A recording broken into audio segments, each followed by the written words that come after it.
V-Guard presents कौन जीत रहा है, को पावर्ड बाय सेंसोडाइन एंड विमल। बोलो जुबां केसरी। विश्लेषण अभी करेंगे। कल हम लोगों की बैठक है CWC में, वहाँ का जो निर्देश होगा उस हिसाब से परीक्षण भी होगा, कुछ दिन की जारी होगी।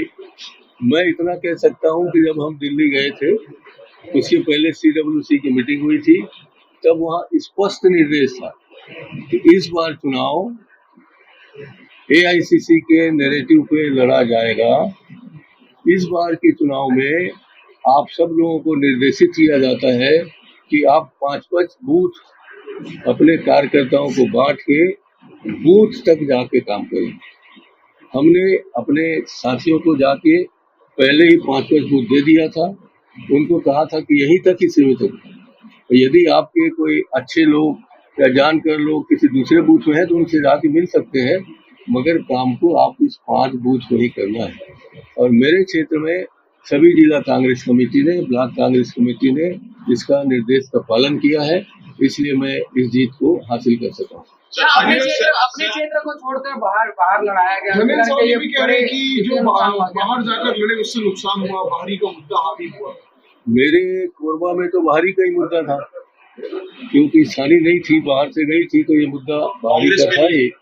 और हम पर दोष लगाया जा रहा है जरूर कि हमारे बाहर के कैंडिडेट गए थे, मगर कांग्रेस पार्टी ने ये निर्णय लिया था कि इस बार जो हमारे वरिष्ठ जन हैं, मुख्यमंत्री जी हैं, गृह मंत्री जी हैं और मंत्री जी हैं और दमदार नेता हैं, इन सबको लड़ा के देखा जाए, क्योंकि प्रथम परिस्थितियां विषम थी, इसलिए हमने बड़े बड़े कैंडिडेट को लड़ाया, हमने बाहरी भीतरी को नहीं देखा। सर लेकिन इसी पे है कि सर ये जो 10 सीटों पर हार मिली है, इसके लिए जिम्मेदार कौन है? अब हम जिम्मेदार हम ही लोग हैं, समझ लीजिए। इसकी समीक्षा करेंगे कि हमारा कितना दोष है, किसका कितना दोष है। सर लेकिन इसी पे आपकी जीत तो हो गई है, लेकिन OP चौधरी जी हैं, वो कह रहे हैं कि आपने मोदी जी को लाठी मारने वाला बयान दिया था, आपने एक तीर से कई निशाने साधे और अपने 3 लोगों को आपने हरा दिया है। भूपेश बघेल को आपने हराया राजनांदगांव में, और उसके बाद देवेंद्र यादव को आपने बताया बाहरी, फिर तीसरा आपने शिव दरिया को शक्ति से 17,500 वोटों से हरा दिया। ये सीधे तौर पर आज सुबह से ये फाइनल हो रहा है उनका बयान।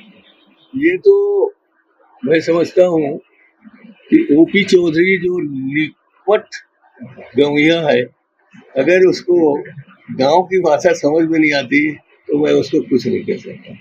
मगर वो खरबूजा को देख के खरबूजा जैसे रंग बदलता है, उसी तरीके से भाजपा में आकर वो रंग बदलने लग गया। उसको मैं चेतावनी देता हूँ कि वो छत्तीसगढ़िया ही बना रहे, वो मत संगत में पड़ेगी।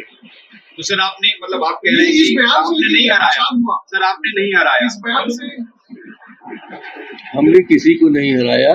न मेरा ये बयान मुख्यमंत्री के खिलाफ था, न मेरा ये बयान प्रधानमंत्री के खिलाफ था। छत्तीसगढ़ में आप सब लोग समझदार हैं, गूगल उठाइए और सिर फोड़ना का अर्थ पढ़िए, मुहावरा में क्या होता है। सिर फोड़ना का अर्थ गूगल में लड़ाई झगड़ा करना होता है। मैं आज भी कह रहा हूँ कि अगर हमारे प्रदेश से कोई नेता नरेंद्र मोदी के खिलाफ ठीक से खड़ा हो सकता है, अब जिसको सामान्य भाषा में लाठी लेके खड़ा हो सकता है, तो कहेंगे कि वो भूपेश बघेल है। इसलिए मैंने कहा था कि एक ऐसा नेता को चुन के भेजिए जो आपके लिए लाठी लेके खड़ा हो सके और आपके लिए लड़ सके। ये छत्तीसगढ़ी भाषा में है, इसलिए मैंने सरलता से अपनी बात कह दी थी।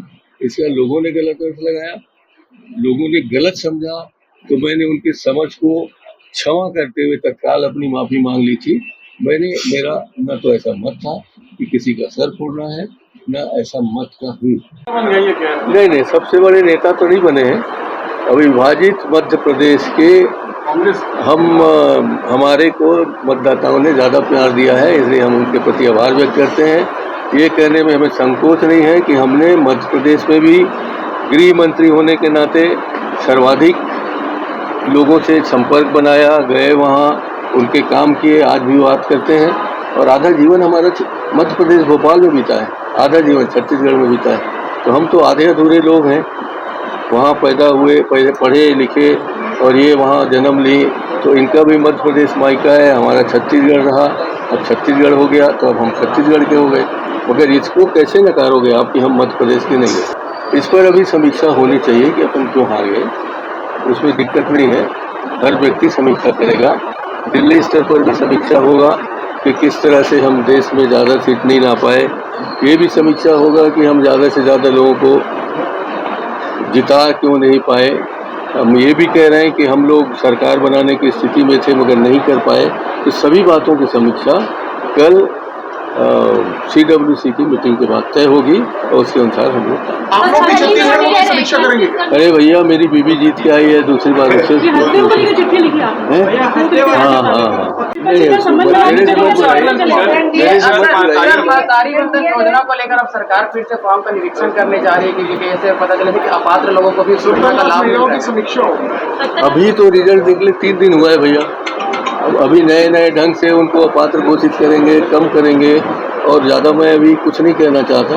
उनके जो पैसे आए हैं महतारी बंधन योजना के, किस योजना के पैसे को ट्रांसफ़र करके उनने बांटा है, इसका भी आप जरा अध्ययन कर लीजिए। मुझे लगता है कि महतारी बंधन योजना को साय जी की सरकार है वो ख़त्म करने वाली है और आने वाले समय में हमारे जो महिलाएं इस बात की खुशी मना रही थी कि हमको सरकार इतना दे रही है, उनको दुख मनाना पड़ेगा। केंद्रीय मंत्रिमंडल में बिल्कुल छत्तीसगढ़ से किसी न किसी व्यक्ति को शामिल होना चाहिए। अब मैं यहाँ 1-2 का नाम ले लूँगा तो आप लोगों को नाराज़गी हो सकती है, हमारे साथियों को नाराज़गी हो सकती है, मगर हमारे यहाँ पूर्णतः सक्षम और मंत्री बनने लायक हैं और उनको केंद्रीय मंत्री में शामिल करना। ये महतारी बंधन इतनी मत लड़ाई करा रिक्शे वाली थे तब भी हम मुखर थे। और विधानसभा में ये प्रस्ताव पारित हुआ था कि हसदेव अरण्य के अंदर कोई जंगल काटे नहीं जाएंगे, उस पर प्रतिबंध लगाया जाए। इसमें तो दिया हुआ है। सर अभी तीसरी बार बीजेपी सरकार बनी लेकिन केंद्रीय मंत्रिमंडल में अभी तक बीजेपी का एक सदस्य छत्तीसगढ़ से शामिल नहीं हो पाया। आपको क्या लगता है इस बार कोई शामिल हो पाया? कैंडिडेट बनाए गए, प्रत्याशी बाहर के थे, इसलिए 10 सीटों पर हारे।